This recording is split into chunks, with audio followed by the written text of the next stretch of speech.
Hoy os vamos a hablar de unas pequeñas bolsas que se forman en la pared interna del intestino. ¿Cuáles son sus síntomas y su tratamiento? Nos lo va a contar el doctor Aguado, especialista en cirugía general y del aparato digestivo del Hospital de Recoletas. Buenas noches, Juan Manuel, ¿qué tal? Buenas noches, encantado de estar en este programa. Bueno, un nombre, ¿no?, que a lo mejor nos parece lejano, divertículos, ¿no?, que es, pero que es bastante común en la población. Sí, realmente es una patología que vemos frecuentemente en las urgencias del hospital. Yo diría que cada vez más, que tiene unas características especiales que se pueden describir por una anomalía anatómica en la pared del colon y que son los divertículos. ¿Qué son esos divertículos? ¿Cómo una persona, ¿no?, puede tener esos síntomas, puede padecer, ¿no?, y de que le está ocurriendo este problema?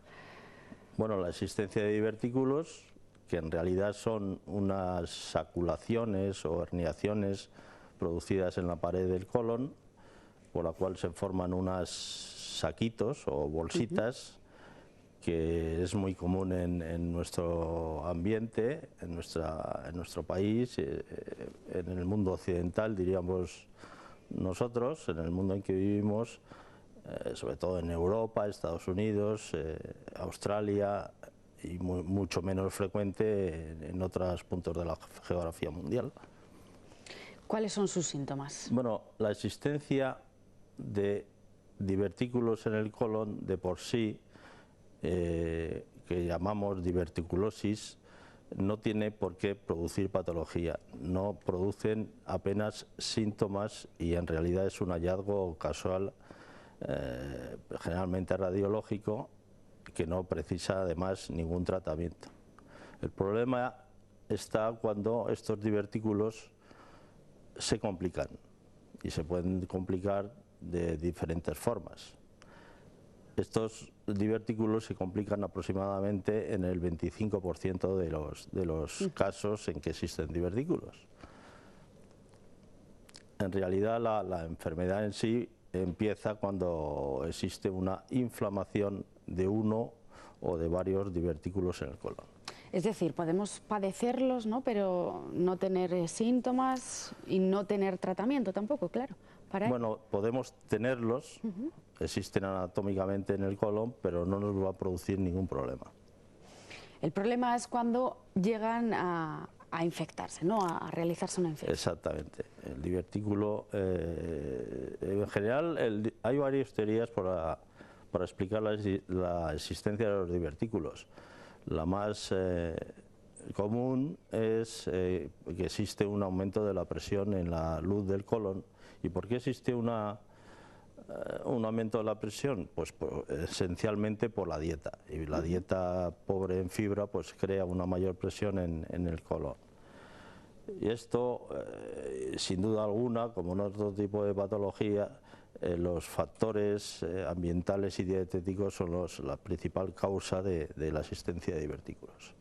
En ese caso, ¿no?, en ese 25% que has señalado de que sí se puede llegar a infectar, ¿qué es lo que ocurre? ¿Hay que tratarlos?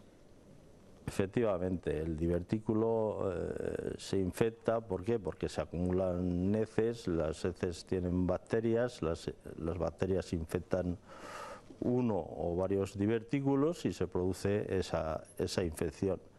Generalmente el divertículo acaba perforándose y crea una situación de infección alrededor del colon que se manifiesta de diferentes formas. Esa infección puede progresar, puede formar abscesos, puede producir la perforación del colon con la salida de su contenido y ya en los casos más avanzados producir una peritonitis y con las consiguientes complicaciones locales y generales. O sea, se puede complicar. Realmente se puede complicar. Una patología maligna, ¿no?, pero se puede complicar. Efectivamente, no es una patología maligna, pero en ocasiones se comporta como si lo fuera. Es decir, un colon que está perforado y produce una peritonitis, esta generalmente es grave, dada la entidad de las bacterias que existen en la luz del colon, y todo esto puede llegar a producir, si no se trata a tiempo, de una infección generalizada y entrar en un episodio de sepsis, shock séptico y complicaciones muy serias. ¿Y el tratamiento entonces cuál es? ¿La cirugía? Bueno, digamos en primer lugar, datos de población afectan los divertículos y sus complicaciones. Generalmente y tradicionalmente era una enfermedad y una patología que se presentaba en los ancianos. Aproximadamente diríamos un 75% existe a partir de los 60, 65, 70 años. Pero últimamente, o en los últimos tiempos, se ha observado una mayor prevalencia en personas más jóvenes, personas de 40, 45, 50 años, y esto es lo que está ocurriendo hoy en día.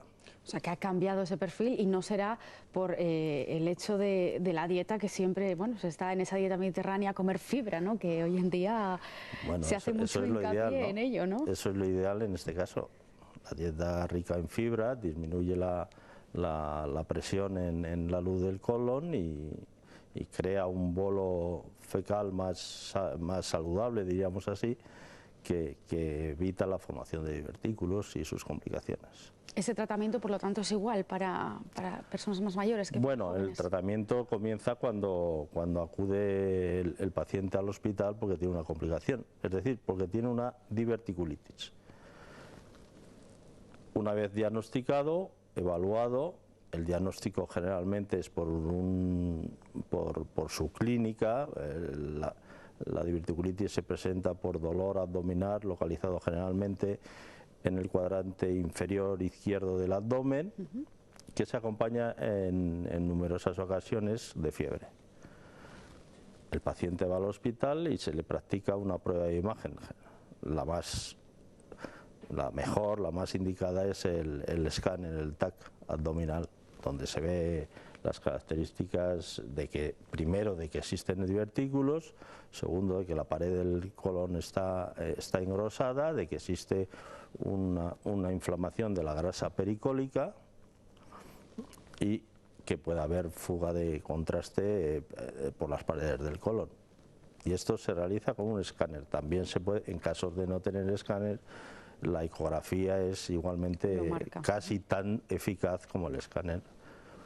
Y una vez diagnosticado y ver que no existe una necesidad de cirugía urgente, pues entonces se evalúa al paciente para indicar un ingreso hospitalario o un tratamiento ambulatorio en su domicilio. La cirugía, en el caso de que se tenga, ¿no?, que ingresar. En caso de que se tenga que ingresar, en primer lugar haremos un tratamiento con sueroterapia, con analgesia y esencialmente con antibióticos. Antibióticos dirigidos a la infección de estas características producidas por los gérmenes que anidan en el colon y en el recto, ¿no? Control radiológico, y vemos que hay una formación de un absceso, formación de líquido purulento alrededor del colon. ¿Qué se puede hacer? Pues una de las cosas que se puede hacer es el drenaje percutáneo de dicha colección, dirigida por el mismo escáner, lo cual es eficaz en un número muy grande de las ocasiones. Incluso hay accesos que permiten, aunque si esa terapia que vamos a hacer con el drenaje percutáneo va a ser insuficiente, operar al enfermo. Operar al enfermo mediante un abordaje laparoscópico, lavar el abdomen, localizar el acceso, drenarlo y colocar simplemente un drenaje en el postoperatorio, con lo cual muchos pacientes se recuperan. Pero hay casos mucho más graves, hay casos que hay una peritonitis ya instaurada, generalizada, entonces es cuando de verdad hay que operar al paciente de urgencia. ¿Qué se puede hacer? Esencialmente lo indicado es resecar, es decir, extirpar el segmento de colon afectado.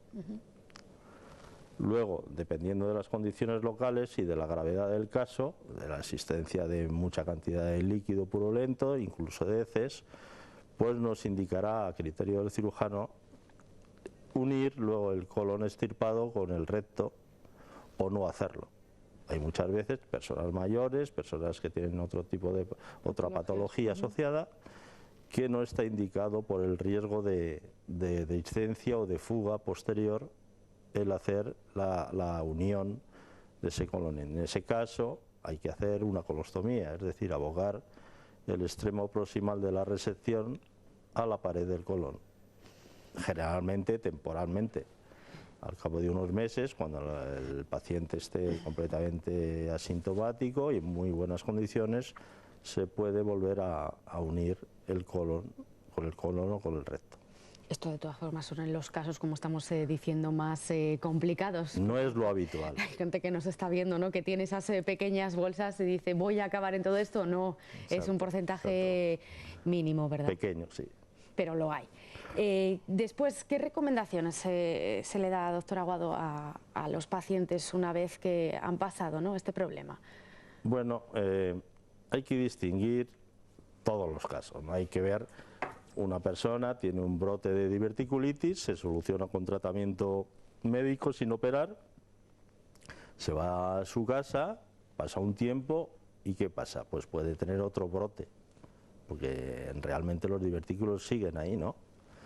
Entonces, cuando existen, según las guías clínicas, más de 2 brotes, está indicada la cirugía electiva. ¿Qué quiere decir? En condiciones mucho mejores que las de urgencias, se puede resecar ese colon, empalmarlo, para evitar que existan más brotes. Ese era un axioma en las antiguas guías. Hoy en día esto ya no es así, ¿no? Conviene individualizar los casos, dependiendo del número de brotes, dependiendo de la gravedad de los mismos, de la edad del paciente y de las condiciones sociales del mismo.